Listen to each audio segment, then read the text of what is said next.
Roger Federer took down Stan Wawrinka in 5 sets to advance to that final. What's impressed you the most about Federer so far?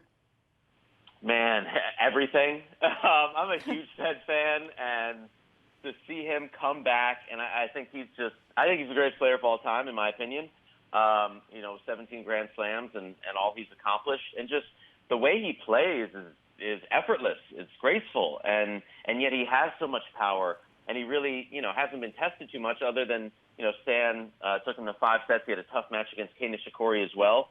But when this tournament started, I hosted our pregame show and kind of like lead up to the tournament on Tennis Channel, and I saw this draw, and I said, listen, he's playing a qualifier in the first round, a qualifier in the second round. That's great. So he can kind of work his way back into the event. He hadn't played a tournament in 6 months, other than the Hopman Cup, which is a semi-exhibition. So then the third round, you get Thomas Berdych, who he's won the last 5 matches against, always dominates him. I don't care that he's a good player. Fed just dominates him. Then you get Kei Nishikori, who he's won his last 3 matches against, now 4. And then in the next round, he would have gotten Andy Murray, who he'd won 5 straight matches against.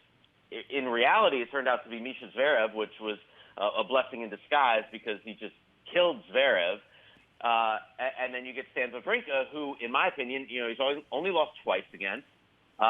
He's never lost on a hard court. Now he's 14-0 on hard courts against Stan.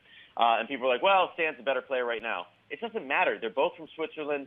Federer has that kind of mental edge against Stan. He was up 2 sets to love, and Stan came back, pushed it to 5. But I just think this draw played out extremely well for Federer.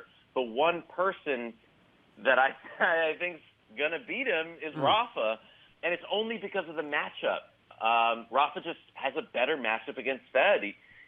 His record's 23-11 against him. He's won 6 of the 8 times they played in Grand Slam finals.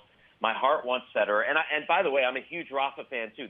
Both of these guys are amazing for the sport.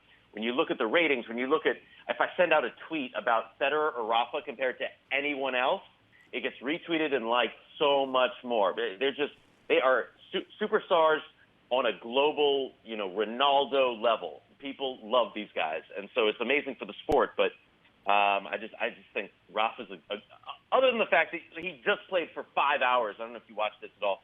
I slept for some of it, but maybe he'll be a little tired, but he never is. So we'll see what happens. Boy, Steve, I'm with you with Nadal and Federer. I love Federer. It's so frustrating. So they've met 8 times before. Nadal's won 6 of them. So frustrating to see that dominance in that matchup. Hopefully it changes.